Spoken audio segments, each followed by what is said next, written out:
अब अमेरिका ने 2 वीक का टाइम क्यों लिया? इससे पहले तो अमेरिका कह रहा था कि मुझे 24 से 48 घंटे के अंदर ईरान के ऊपर हमला करना है, हमने आयतुल्लाह खमेनी को कत्ल करना है, यही नेतन्याहू भी कह रहा था। मगर एकदम इनकी स्ट्रेटजी चेंज हो जाती है। ये कहते हैं जब हम 2 वीक का टाइम देते हैं, उसकी वजह है कि जर्मन, फ्रांस और बरतानिया ने प्रेशर डाला है कि आप इस तरह हमला नहीं कर सकते, हम मुज़ाकरात करते हैं। अब मुज़ाकरात के लिए भी ईरान वालों की तरफ से भी पैगाम आ गया कि ठीक है, हम मुज़ाकरात करने को तैयार हैं। जिनेवा के अंदर ये मीटिंग हो रही है।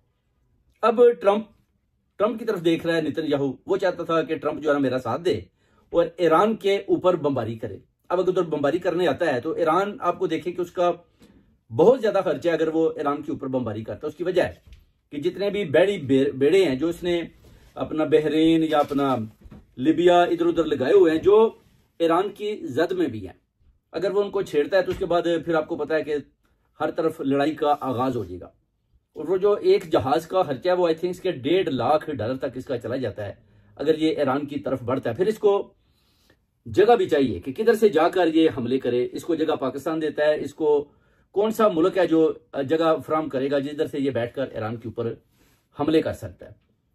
उसके बाद जो जर्मन, फ्रांस और बरतानिया ने भी इसको सख्ती से मना किया कि आप अपने दिमाग को ठंडा रखें, हमें ईरान के साथ मुज़ाकरात करने दें। अब ईरान के साथ मुज़ाकरात होने जा रहे हैं। अगर तो ये ईरान के ऊपर हमला कर देता है अमेरिका, तो फिर आपको पता है कि जो भी बेड़े ईरान की जद में, डेफिनेटली वो उनके ऊपर भी हमले कर देंगे, क्योंकि 40 से 50 हजार फौजी हैं जो अमेरिका की हैं, जो अराउंड मशरक़ वस्ता में, बैरी बेरू में और इधर उधर डिफरेंट मुल्कों के अंदर छुपे हुए बैठे हैं। अब अगर हमला हो जाता है तो उसके बाद फिर जंग का आगाज हो जाता है। फिर मुज़ाकरात तो खत्म हो गया ना। फिर आयतुल्लाह खमेनी को अगर ये मार भी लेते हैं तो वो उससे भी तगड़ा आयतुल्लाह खमेनी लाकर सामने खड़ा कर देंगे। फिर अगर उससे भी तगड़ा आदमी आकर सामने खड़ा हो जाता है तो फिर इनका मकसद जो है ना वो हल नहीं होता।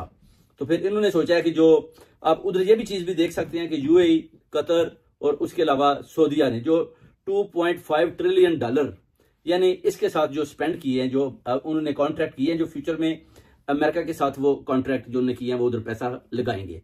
तो ये चीजें भी हैं कि जो अपना ट्रंप है जनाब, वो जेबें भरकर इधर से गया है। और अगर लड़ाई हो जाती है तो फिर इसको पता है कि मुसलमान जो है वो मशरक़ वस्ता वाले, वो तो हमारा साथ नहीं देंगे। तो अगर ये लड़ाई और ज्यादा बड़ी हो जाती है तो फिर उधर से चीनी सदर चिंगपिंग का भी जो अपना शी चिंगपिंग का भी बयान आ जाता है कि जनाब मुज़ाकरात करें, ट्रंप को पैगाम दें कि ठंडा रहें, क्योंकि उसने पुतिन के साथ जो मुलाकात की है उसमें ये उसने बयान किया है कि जनाब अपने दिमाग को ठंडा रखे और जो ममालिक भी तगड़े हैं वो इनके साथ, मशरक़ वस्ता वाले इनके साथ मिलकर मुज़ाकरात करें। उसका इशारा था सऊदीया, कतर और यूएई की तरफ कि ये मुज़ाकरात करें, क्योंकि अगर ट्रंप जंग करता है, ईरान के ऊपर हमला करता है, तो ये मुल्क डेफिनेटली फिर ट्रंप से पीछे हट जाएंगे। उसके बाद फिर लंबी लड़ाई का आगाज शुरू हो जाएगा। लंबी लड़ाई अगर हो जाती है तो उसमें आप देख सकते हैं कि फिर चाइना भी आ सकता है, पुतिन भी आ सकता है, टर्की भी आ सकता है, पाकिस्तान भी इसी लड़ाई के अंदर आ सकते हैं। अब देखना चाहिए कि जनरल सैयद आसिम मुनीर ने जो उनकी मीटिंग ट्रंप के साथ होती है, वो जो इतनी तारीफें कर रहे हैं, उसमें देखना है कि हमारे जो अपना फील्ड मार्शल हैं वो किधर खड़े हैं। वो जंग के बाद पता चलेगा कि उनका डिसीजन क्या है। अब ट्रंप 2 वीक का उसने टाइम तो दे दिया है, मगर देखना है कि ट्रंप उसमें करता क्या है, या ईरान के साथ जो मुज़ाकरात होते हैं वो मुकम्मल भी होते हैं कि नहीं।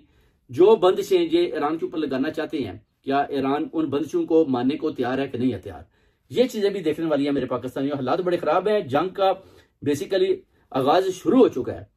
अब इसराइल की जो वो उसने जो मशरक़ वस्ता में ये जो अपना मुस्लिम ममालिक को डराया धमकाया हुआ था, अभी उसका डर भी उतर चुका है। उसको पता है कि अगर ईरान के साथ सीज फायर हो जाता है तो ट्रंप चलो आप बोलेगा जी कि मैं तो देखे जी पूरी दुनिया में सुलहनामे करवा रहा हूं, मुझे तो जनाब जंग बंदी करवाता हूं, लड़ाई तो मुझे पसंद ही नहीं है। देख लें पहले पाकिस्तान और भारत की लड़ाई, उसमें मैंने सुलहनामा करवाया। अभी जो ईरान और इसराइल का जो मामला बना है उसमें भी मैंने सुलहनामा करवाया। अगर सुलहनामा हो भी जाता है तो उसके बाद भी फिर आप देखें इसराइल की जो ताकत थी, जो उनका जो डर खौफ था, वो खत्म हो जाता है।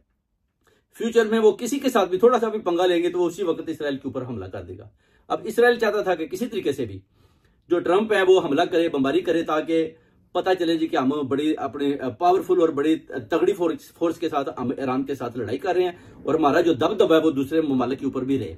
तो अब इस चीज से भी उसको हाथ धोने पड़ेंगे। अब ट्रंप को भी पता है कि अगर लड़ाई बड़ी होगी, चाइना भी आ गया, तो फिर बड़ा मुश्किल हो जाएगा इतना ज्यादा खर्चा करके इतनी ज्यादा ममालिक के साथ लड़ना। उसके बाद जर्मन, फ्रांस, मैक्रोन का भी आपने बयान देखा था, और बरतानिया वाले भी साथ देने को तैयार नहीं है।